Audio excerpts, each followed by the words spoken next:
Open టాక్కి స్వాగతం. రాష్ట్రంలో అంగన్వాడీలు తీవ్ర స్థాయిలో ఉద్యమం చేస్తున్నారు. ప్రభుత్వం దిగొచ్చే వరకు కూడా ఊరుకునేది లేదని చెప్పి ఒక పక్క హెచ్చరికలు జారీ చేస్తున్నారు. వాస్తవానికి జగన్మోహన్ రెడ్డి ప్రతిపక్షంలో ఇచ్చిన ఏ ఒక్క హామీని కూడా అంగన్వాడీలకు నెరవేర్చలేదు. దాంతోనే ఇచ్చిన హామీలు నెరవేర్చాలని చెప్పి అంగన్వాడీలు అడగటం జరిగింది. అందులో తప్పు కూడా లేదు. సరే, జగన్మోహన్ రెడ్డి నెరవేర్చకపోవడం సంగతి కాసేపు పక్కన పెడితే, వాళ్ళని రెచ్చగొట్టే విధంగా అంగన్వాడీ కేంద్రాలకు వేసిన తాళాలను సచివాలయ సిబ్బంది ద్వారా బదులు కొట్టిస్తున్నాడు జగన్మోహన్ రెడ్డి. వాస్తవానికి ఒక ఉద్యోగి ఉద్యమం చేస్తున్నాడు అంటే వాళ్ళని పిలిచి మాట్లాడి సమస్యను పరిష్కరించే ప్రయత్నం చేయాలి ప్రభుత్వం అంటే. కానీ ఇక్కడ జగన్మోహన్ రెడ్డి కనీసం వారితో చర్చలు కూడా జరపకుండానే మీరు మీ ఇష్టం వచ్చినట్టు ఉద్యమం చేస్తే నేను నా ఇష్టం వచ్చినట్టు తాళాలు బద్దలు కొడతానని చెప్పి ఈరోజు అంగన్వాడీ కేంద్రాలకు వేసిన తాళాలను బద్దలు కొట్టించి వేరే తాళాలు అయితే జగన్మోహన్ రెడ్డి వేపిస్తున్నాడు. ఖచ్చితంగా ఇది తప్పు. ఎందుకంటే ఇది అంగన్వాడీలను రెచ్చగొట్టే విధానమే. పైగా సరే, దాని సంగతి కూడా కాసేపు పక్కన పెడితే, ఈరోజు వైసీపీ అధికారిక సోషల్ మీడియా ఖాతాలో అడ్డగోలు అబద్ధాలను ప్రచారం చేస్తున్నారు. ఎంత అడ్డగోలు అబద్ధాలంటే, జగన్మోహన్ రెడ్డి చేయని పనిని గతంలో చంద్రబాబు నాయుడు అంగన్వాడీలకు చేసిన మేలును కూడా తానే చేసినట్టు గొప్పగా చెప్పుకున్నాడు. సిగ్గు శరం ఉన్నవాడు ఎవడైనా సరే నువ్వేదైనా చేస్తే అది చెప్పుకో, తప్పులేదు.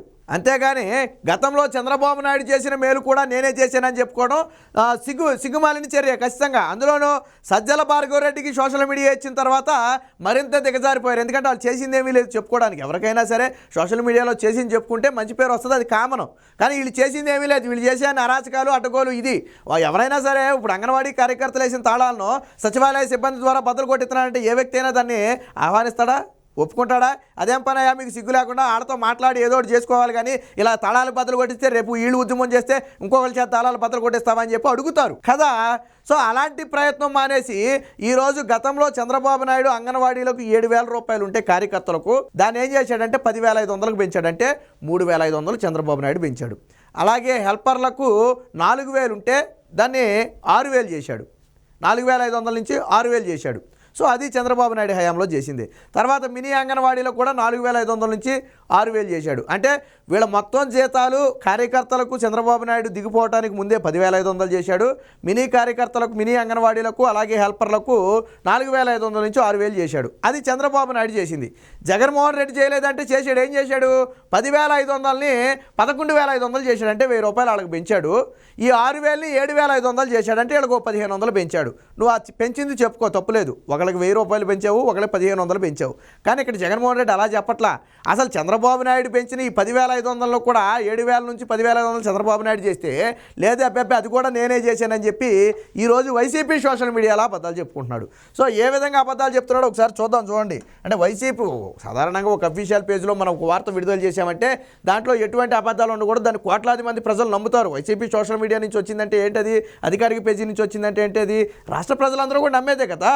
మరి అలాంటి వార్తను ఇలా అడ్డగోలు అబద్ధాలతో ప్రచారం చేస్తున్నారంటే మరి ఎంత దిగజారిపోయి ప్రచారం చేస్తున్నారో. సజ్జల భార్గవరెడ్డి వచ్చిన తర్వాత సోషల్ మీడియా ఎంత దిగజారిపోయిందో. సాధారణంగా బుర్ర మెదడులో ఉండుంటే ఎవరైనా సోషల్ మీడియాలో ధీటుగా పనిచేస్తారు, ఎదుర్కొంటారు. కానీ మోకాల్లో ఉంటుంది. సజ్జల భార్గవరెడ్డికి మొదటి అనేది మోకాల్లో ఉంటుంది. ఈసారి అరికాల్లో జారిపోయి ఉంటుంది. నాకు తెలిసి గతంలోనే మోకాలు, ఈరోజు అరికాల్లో జారిపోయి ఉంటుంది. అందుకని మరింత దిగజారిపోయాడు. సో ఎంత దిగజారిపోయాడు నేను ఒకసారి చూపిస్తాను. చూడండి. ఇక్కడ చూడండి. సమస్యలు పరిష్కరించకపోతే సమ్మె ఉధృతం చేస్తామని చెప్పారు. అలాగే సచివాలయ కార్యదర్శులు తాళాలు పగలగొడితే ఊరుకోం, ప్రభుత్వానికి అంగన్వాడీ కార్యకర్తల హెచ్చరిక. కానీ జగన్మోహన్ రెడ్డి మాట్లాడు కదా, ఇదిగో ఆల్రెడీ తాళాలు పగలగొట్టించాడు. అంగన్వాడీలో తాళాలు పగలగొట్టి మరు తాళం అని చెప్పి ఇదిగో ఇక్కడ అంగన్వాడీ కార్యకర్తలు వేసిన తాళం ఏదైతే ఉందో దాన్ని సచివాలయ సిబ్బంది ద్వారా బద్దలు కొట్టిస్తున్నాడు. సో ఇది రాజారెడ్డి రాజ్యాంగం. ప్రజాస్వామ్యంలో ఎవరైనా సరే ఉద్యోగులు ఉద్యమం చేస్తే వారితో మాట్లాడి సమస్యను పరిష్కరించుకోవాలి. వాళ్ళు అడిగిన డిమాండ్లను నెరవేర్చవా అనేది తర్వాత సంగతి. దానికి ఒక ప్రత్యామ్నాయ మార్గం చూపాలి, ఒక పరిష్కార మార్గం చూపాలా. అయినా గతంలో వాళ్ళు అడిగింది ఏంటి? నువ్వు ప్రతిపక్షంలో ఇస్తానన్న హామీలే, కొత్తగా ఏం అడగల. ప్రతిపక్షంలో జగన్మోహన్ రెడ్డి అనే వ్యక్తి ఏదైతే హామీలు ఇచ్చాడో, బాబు నువ్వు దిగిపోతున్నావు కదా, ఇప్పటికైనా హామీలు నెరవేర్చు, 4.5 ఏళ్ళకి ఎదురు చూస్తున్నావు అని చెప్పి అడిగారు. తప్పులేదు కదా, నువ్వు ఇచ్చిన హామీలే కదా. సో ఈ విధంగా రాజారెడ్డి రాజ్యాంగంలో అదిగో ఈ విధంగా బద్దలు కొట్టిస్తున్నాడు. ఇక చూడండి వైసీపీ సోషల్ మీడియా దిగజారుడు. ఇది చూడండి, ఇది వైసీపీ అధికారిక సోషల్ మీడియా ట్విట్టర్ ఖాతాలో వచ్చిన పోస్టు. ఏమని రాశాడు? అంగన్వాడీల పట్ల చిత్తశుద్ధి ఎవరిది చిత్తశుద్ధో చూద్దాం. ఇక్కడ చూడండి, చంద్రబాబు లాఠీలతో కొట్టించాడంట. అదంతా పక్కన పెడదాం. 2019లో అధికారంలోకి వచ్చిన వెంటనే వారి వేతనాలు పెంచారు వైఎస్ జగన్ గారు. వారు అడగకుండానే అనేక వరాలు కురిపించారంట. ఏం దిక్కుమారిన వరాలు కురిపించారో మరి నాకైతే తెలియదు. సిగ్గు శరం ఉండాలండి. వరాలు నిజంగా జగన్మోహన్ రెడ్డి వాళ్ళకి వరాలు కురిపిస్తే ఈరోజు రోడ్డు ఎక్కుతాడు ఎవడైనా? ఎవరికైనా మంచి జరిగితే ఎవడైనా నిరసన వ్యక్తం చేస్తాడా? చిన్న లాజిక్ ఆలోచించు నువ్వు. ఒక వ్యక్తికి మంచి జరిగితే ఎవడైనా నిరసన వ్యక్తం చేస్తాడా? మరి సిగ్గు ఉండాలి కదా రాసేటప్పుడు. ప్రజల మొహమే కాండ్రించి వస్తారని సిగ్గు ఉండాలి కదా. జగనన్నతోనే అంగన్వాడీలకు మేలంట. అదే మరి నేను చెప్పింది. రాసేటప్పుడు సిగ్గు ఉండాలా. నీతో మేలైతే ఎందుకు రోడ్డు ఎక్కి ధర్నాలు చేస్తున్నారు ఈరోజు? రాష్ట్రం మొత్తం అంగన్వాడీలు ఎందుకు రోడ్డు ఎక్కారు? నీతో మేలైతే ఎందుకు రోడ్డు ఎక్కారు? నీతో ఏం మేలు జరగలేదనే కదా రోడ్డు ఎక్కింది. మరి ఎందుకు ఇలా రాసుకోవటం? ఇక్కడ చూడండి, అంగన్వాడీ వేతనాలు నాడు నేడు అట. అంగన్వాడీ కార్యకర్తలకు 7,000 చంద్రబాబు ఇచ్చాడట. కానీ జగన్మోహన్ రెడ్డి అంట 10,500 చేశాడట. ఇక్కడ గుర్తుపెట్టుకోండి, చంద్రబాబు నాయుడు 7,000 ఇచ్చాడట, జగన్మోహన్ రెడ్డి 10,500 చేశాడట. అంటే అంత ఏళ్ళ లెక్కన ఎంత పెంచాడు? 4,500 అంగన్వాడీ కార్యకర్తలకు పెంచామని ఈడు చెప్పుకుంటున్నాడు ఇక్కడ సోషల్ మీడియాలో. ఇక సహాయకులకు చంద్రబాబు నాయుడు 4,500 ఇచ్చాడట, వీళ్ళు 7,500 చేశారట. గుర్తుపెట్టుకోండి, అంటే ఎంత అయింది? 4,500 నుంచి 7,500 అంటే 3,000 పెంచాడట. వీళ్ళకి 3,000 పెంచాడంట, వాళ్ళకి 4,500 పెంచాడంట. ఇది వీళ్ళు రాసుకున్నది. కానీ అసలు వాస్తవం ఏంటో నేను చూపిస్తా. పైగా ఇంకేం రాశాడు? ఏడాది వీళ్ళకి ఇచ్చిన జీతాల మొత్తాన్ని లెక్కగట్టి దాని ప్రోత్సాహకాల కింద చెప్తున్నాడు. అంగన్వాడీ కార్యకర్తలకు ఇచ్చిన జీతాలు ఉంటాయి కదా, 5 కోట్లు 10 కోట్లు ఉంటుంది కదా, ఆ మొత్తాన్ని కూడా వారికి కేటాయించిన ప్రోత్సాహకాలంట. వివిధ సంక్షేమ పథకాల ద్వారా వారికి అందించిన సాయం అంటే అమ్మ ఒడి పథకమో, లేకపోతే ఆ ఇంట్లో ఏదో పథకం అందుద్ది కదా, పింఛనో ఇంకోటో అందుద్ది కదా, వాటిని కూడా లెక్కగట్టి ఇదిగో వాళ్ళకి నేను 1000 కోట్లు సంక్షేమం ఇచ్చాను అంగన్వాడీలకు అని చెప్తున్నాడు. అంగన్వాడీ కార్యకర్తల కంటే అంగన్వాడీ కార్యకర్తలకే ఇవ్వలా, ఆ కుటుంబంలో ఎవడో ఒకడికి లబ్ధి చేకూరుద్ది కదా, అవన్నీ లెక్కగట్టి చెప్తున్నాడు జగన్మోహన్ రెడ్డి గారు. అది ఆయన చిత్తశుద్ధి. సో అసలు వాస్తవం ఏంటో చూద్దాం, ఎవరు జీతాలు పెంచారనేది.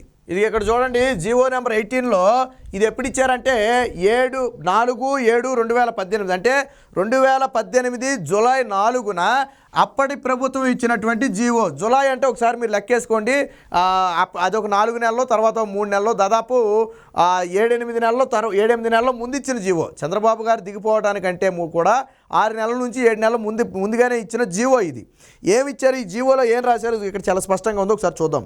ఇక్కడ చూడండి, అంగన్వాడీ వర్కర్లు ఎవరైతే ఉన్నారో వారి వేతనాన్ని 7,000 నుంచి 10,500కు పెంచుతున్నట్టుగా రాశారు. అలాగే మినీ అంగన్వాడీ కార్యకర్తలు ఎవరైతే ఉన్నారో వారిది 4,000 నుంచి 6,000కు పెంచుతున్నట్టు రాశారు. అలాగే అంగన్వాడీ హెల్పర్స్ ఎవరైతే ఉన్నారో వారిది కూడా 4,500 నుంచి 6,000కు పెంచుతున్నట్టు రాశారు.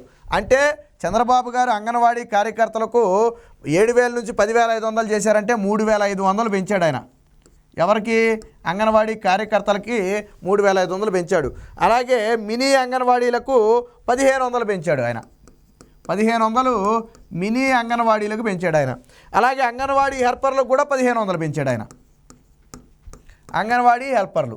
సో అంటే అంగన్వాడీ కార్యకర్తలకు 3,500 పెంచాడు, మినీ అంగన్వాడీలకు 1,500 పెంచాడు, అంగన్వాడీ హెల్పర్లకు ఆయన 1,500 పెంచాడు కదా. ఇప్పుడు ఎంత అయింది? ఆయన పెంచినప్పుడు జీతం కలిపి ఇది 10,500 అయింది వీళ్ళదే, ఇదేమో 6,000 అయింది, ఇది కూడా 6,000 అయింది, ఇది కూడా 6,000 అయింది. ఏది? పెంచిన జీతాలతో కలిపి 10,500, 6,000, 6,000. ఓకేనా? ఇది నాటి విధానం. ఇప్పుడు వీళ్ళకి ఇచ్చేది ఎంత? ఈ 10,500 ఇప్పుడు 11,500 అయింది. ఎంత పెంచాడంటే జగన్మోహన్ రెడ్డి 1,000 రూపాయలు పెంచాడు. అలాగే ఈ 6,000 అనేది ఇప్పుడు 7,500 అయింది. అసలు మినీ అంగన్వాడీలకి అక్కడ మెన్షన్ చేయాలని నాకు తెలిసి వాళ్ళకి పెంచలేదు అనుకుంటా. ఇది 7,500 అయింది. అంటే ఎంత పెంచాడు జగన్మోహన్ రెడ్డి? 1,500 పెంచాడు. అంటే ఇక్కడ అంగన్వాడీ కార్యకర్తలకు పెంచింది 1000, వీళ్ళకి పెంచింది 1,500. కానీ ఇందాక ఏమని రాసుకున్నాడు? డైరెక్ట్గా 7,000 నుంచి 11,500కి నేనే పెంచాను, 4,500 నుంచి 7,500కి నేనే పెంచానని రాసుకున్నాడు. మరి అది అబద్ధమా కాదా? సిగ్గు ఉండాలి కదా రాయటానికి. ఎవరు పెంచారు? టీడీపీ హయాంలో పెంచారు. 2018లో జగన్మోహన్ రెడ్డి అధికారంలో ఉన్నాడు. 2018 జూలైలో జగన్మోహన్ రెడ్డి అధికారంలో ఉన్నాడా? చెప్పు. జగన్మోహన్ రెడ్డి అధికారంలో ఉన్నాడా? ఎవరు అధికారంలో ఉన్నారు? పైగా నాడు చంద్రబాబు నాయుడు పెంచుతామని చెప్పి జూన్లోనే చెప్పాడు. 2018 జూన్లోనే చంద్రబాబు గారు అన్నమాట ప్రకారం పెంచుతానని ముందే చెప్పాడు ఆయన. ముందు అది కూడా చూపిస్తా చూడండి. ఇది చంద్రబాబు గారి అధికారిక సోషల్ మీడియా ఖాతా. ఇందులో చూడండి, ఇక్కడ జూన్ 20, 2018 అంటే జూలైలో ఎప్పుడు అది ఇచ్చింది? ఎప్పుడు? జూలై 4న కదా అది ఇచ్చింది. జూలై 4ని ఇస్తే జూన్ 20 అని చెప్పారు. అంటే ఇచ్చిన 14 రోజుల్లోనే, ఆయన చెప్పిన 14 రోజుల్లోనే జీవో కూడా ఇచ్చేశాడు. జూన్ 20 అని చెప్పాడు ఆయన పెంచుతానని, జూలై 4న జీవో ఇచ్చేసాడు ఆయన. 14 రోజుల గ్యాప్లో జీవో ఇచ్చేసాడు ఆయన, పెంచేసాడు ఆయన. సో ఇక్కడ రాశాడు చూడండి, అంగన్వాడీ కష్టాలను గుర్తిస్తూ వారి వేతనాలను భారీగా పెంచుతున్నాము. ప్రస్తుతం కార్యకర్తలకు ఇస్తున్న 7,000ను 10,500కు పెంచుతూ నిర్ణయం తీసుకున్నాము. అలాగే హెల్పర్లకు 4,500 నుంచి 6,000కు పెంచుతూ నిర్ణయం పెంచాము. అలాగే మినీ అంగన్వాడీల జీతాలను 4,500 నుంచి ఇది కూడా 6,000కు పెంచాము. అంటే ఈ పెంచిన జీతాలు ఎవరు పెంచారు? ఇవి చంద్రబాబు గారు పెంచారు. పెంచుతున్నామని చెప్పిన మరుక్షణమే 2 వారాల వ్యవధిలోనే 14 రోజులు, అంటే కరెక్ట్గా 2 వారాల వ్యవధిలో జీవో కూడా విడుదల చేశారు. ఆల్రెడీ జగన్మోహన్ రెడ్డి రావడానికంటే 7 నెలల ముందు ఈ పెరిగిన జీతాలను అంగన్వాడీలు తీసుకున్నారు. వాళ్ళకి జగన్మోహన్ రెడ్డి లెక్క ప్రకారం ఇంకా పెంచాలి. కానీ సరే, నువ్వు పెంచిన 1000-1500 గురించి చెప్పుకో, తప్పులేదు. కానీ చంద్రబాబు నాయుడు పెంచింది కూడా నేనే పెంచానని చెప్పి నీ సోషల్ మీడియాలో రాసుకున్నావే, మరి అది సిగ్గు కాదా? అది తప్పు కాదా? ఇలాంటి ఫేక్ బ్రతుకు అవసరమా? ఇంత దిగజారిపోయి వైసీపీ అఫీషియల్ పేజ్లోనే ఫేకులు చేసుకునే స్థాయికి మీరు, సరే పేటీఎం బ్యాచ్ అంటే 5 రూపాయల చిల్లర కోసం కక్కుర్తుపడి ఏదో ఫేక్ చేసేయడమో సర్లే పోనీ అని వదిలేయచ్చు. అధికార పార్టీలో అంత పేటీఎం బ్యాచ్ కంటే కూడా దిగజారిపోయి ఇన్ని పచ్చి అబద్ధాలు, ఇన్ని అడ్డగోలు అబద్ధాలు, ఎంత దిగజారిపోయి రాశారు మీరు. చంద్రబాబు నాయుడు పెంచిందని మేము పెంచామని చెప్పుకుంటారు. సిగ్గు ఉండాలి కదా, కనీసం సిగ్గు ఉండాలి కదా. గతంలో పింఛన్ విషయంలో కూడా అంతే. చంద్రబాబు నాయుడు 2,000 చేస్తే చంద్రబాబు నాయుడు 1000 చేశాడు, 1000ని మేము పెంచాము, 2,250 చేసామని రాసుకున్నాడు జగన్మోహన్ రెడ్డి గెలిచిన కొత్తలో. సిగ్గు శరం వదిలేసి 2,000 ఎవరు చేశాడు పెన్షను? జగన్మోహన్ రెడ్డి చేశాడా? 2,000 పెన్షన్ అప్పుడు తీసుకోలేదా వృద్ధులు? ఈ విధంగా జగన్మోహన్ రెడ్డి మాయ చేసి మోసం చేస్తున్నాడు. ఎన్నికల దగ్గర పడే కొంది అబద్ధాలను నమ్ముకున్న జగన్మోహన్ రెడ్డి వైసీపీ బ్యాచ్ ఇలా దిగజారిపోయి ఫేకులు చేస్తున్నారు. అంగన్వాడీ కార్యకర్తలకు గత టీడీపీ హయాంలో చేసిన మేలును కూడా మేమే చేసామని చెప్పుకుంటున్నారు తప్ప వాస్తవానికి అంగన్వాడీ కార్యకర్తలకు జగన్మోహన్ రెడ్డి ఏమీ చేయలేదు. వాళ్ళు వచ్చిన తర్వాత జగన్మోహన్ రెడ్డి ఇస్తానన్న హామీ కూడా నెరవేర్చలేదు. కాబట్టి ఈరోజు మా హామీలు నెరవేర్చమని చెప్పి వారందరూ కూడా రోడ్డెక్కారు. ఇప్పటికైనా వైసీపీ అఫీషియల్ పేజ్ నుంచి ఇలాంటి అవాస్తవాలు మానుకోవాలి. ప్రజలు అన్నీ గమనిస్తూనే ఉన్నారు. ఎప్పుడైతే చేసింది చెప్పుకోవడానికి లేదో అప్పుడే ఇలాంటి అబద్ధాలను ప్రచారం చేయడానికి దిగబడతారు. ముఖ్యంగా సజ్జల భార్గవరెడ్డి ఎక్కడైనా చేత కాకపోతే చేతులు ముడుచు కూర్చో తప్ప ఇలాంటి అబద్ధాలను ప్రచారం చేసి ప్రతిసారి అబాసుపాలు కావద్దు.